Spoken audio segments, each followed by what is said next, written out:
Hey there, I'm Roben-Marie Smith, and welcome to days 41 through 60 of the 100-Day Project 2024, where I'm going to show you the stitched collages that I did for those 20 days. And then we're going to do a little mixed media art in my junk journal. So I hope you come along, and let's get started. All right, let's take a look at days 41 through 60 of the 100-Day Project 2024. Where I'm creating these stitched collages with paper and fabric and lace. I'm using a bunch of different things to create these really cool collages. And then I'll use these in different ways. This is one of my favorites. I'll use them in my journal. I'm making cards with them. I'm using bits of them to embellish tags. So these are the 20 from that period of time. I learned this technique from my friend Colleen Attara, and she does teach this technique in her Tiny Sacred Maker or Tiny Sacred Journal class online. She has two, but I believe it's in the part one. So if you want to learn how to make these, you can find out how to do that in one of her classes. Wow. When I look at them all together, it just gets me really excited to see the whole bunch. So that is days 41 through 60 of the 100-Day Project 2024. And now we're going to use one of these in a mixed media project. I hope you enjoy it. So I'm going to be working in one of my handmade junk journals, and I especially like working in these because they're so imperfect and they're messy and pretty much anything goes. So I'm going to start with some paper, gluing that down, and what I like is that the pages really already have some things on them, so it kind of makes it nice and easy to start. I have a bunch of my collage papers on my work table. And what I often do is pull pieces that I really like and try to keep things to a minimum, basically, where I don't have too many things on the table, because then I can get really distracted. So I'm just pulling some pieces from my stash, and I'm using a glue stick to adhere them. My favorite glue stick is Pritt. I was gifted the glue stick from a friend. She lives in England, and apparently they're very popular in the UK, and they're very, very sticky, which I really like. I used to use Yoo-hoo, but once I started using the Pritt stick, I was a convert. So I decided that was my new favorite, but they work really, really well. And what I'm planning on doing with this page is obviously using one of my 100-day pieces, but I want to get an assortment of different textures. So I'm adding some staples here to this one page, or one piece of collage paper at the top. You could glue down or any of that. And I'm also going to do some stitching as well. So just continue with the collage papers and gluing them down. And I really like the base paper that this one had, and it's actually deli paper. I had painted pieces of deli paper, and I really liked them, and I kind of folded it and added it into the journal. So here's a palette knife with some white gesso. I'm just kind of using that around the page just to kind of bring everything together, kind of unify everything. And this is a piece of fabric that I have also added some white gesso to. And I like that because it adds some texture to it, but it also kind of makes it, I'm going to use the word crunchy, but it makes it stiff. So the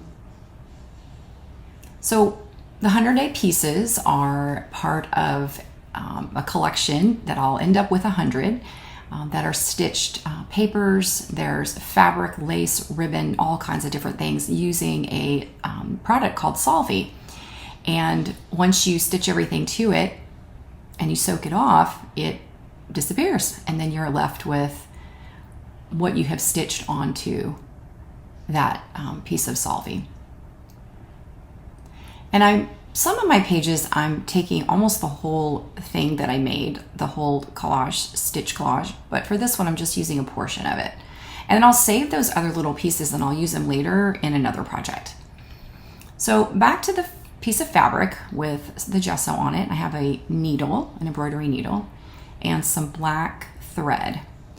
And I'm going to stitch through this piece of fabric right through the page. And the other side of the page will have the stitching on it as well. Sometimes I will stitch the piece of fabric and then I just glue it on. But other times I like to stitch it because then I'll have the stitching on the other side as well. And there's no rhyme or reason to my stitching process. This is just wonky straight stitching with the black thread. And I like that because it gives it some good contrast with the white and the white gesso. And you could, of course, use different colors. You can use different stitches. French knots are really nice. I love doing seed stitching. This I'm just going to do a random, kind of a messy straight stitch. Kind of over under, just really messy. And a couple of the different threads that I like, I do use embroidery thread. I really like a pearl cotton because it's a little bit thinner. And I'm really enjoying using sashiko threads. Those are really nice. Those are used in that method, sashiko. But the threads are really nice. And I've even purchased some that were hand dyed. So they had a really beautiful gradient. But use whatever you like. All right, so the fabric has been stitched, and notice that I actually have it hanging off the page a little bit. So it's kind of hanging over to the side of the page, which is nice because then when it's closed, that little bit of the page or fabric will kind of hang out of the journal, which I really like that. And the way that I designed this journal is to work that way. And so now I'm just kind of looking at what other final pieces I want to add. The small piece that I cut out of the stitch collage, I'm going to glue down. I really didn't keep a whole lot of it. And you might notice on the adjoining page, there is a small little piece of another one that I did. And I just cut a smaller piece down and I'm just using it in the collage. And these are great for that because they're already stitched, they're already pieces, and they work great. You can almost put them down and just have an instant page pretty much already done. So I'm just going to continue to add in small bits of paper.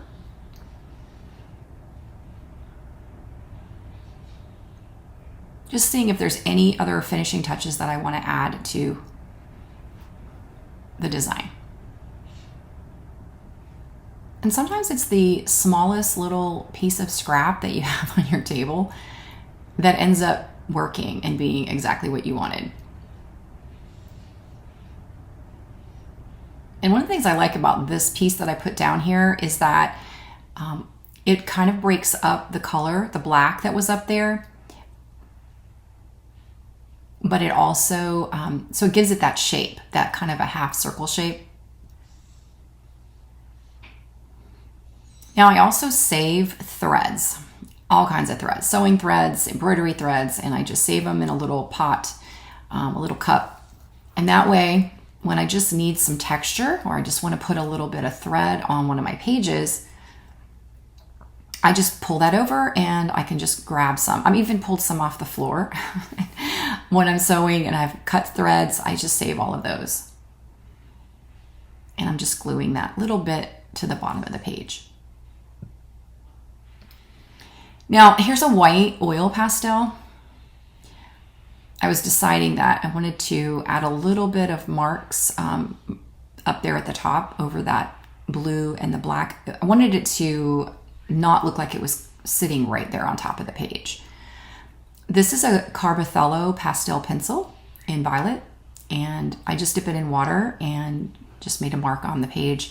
And that little hint of that kind of purpley violet plays really nicely with that bright pinkish color that's in the bottom right corner of the page. And sometimes it only takes just a little bit of something to make it work. Now this is another piece of fabric that I painted with some gesso. I think it's a muslin, so it's just a cotton muslin. But I think that's good. I like how that turned out. I hope you enjoyed it. Thanks for watching.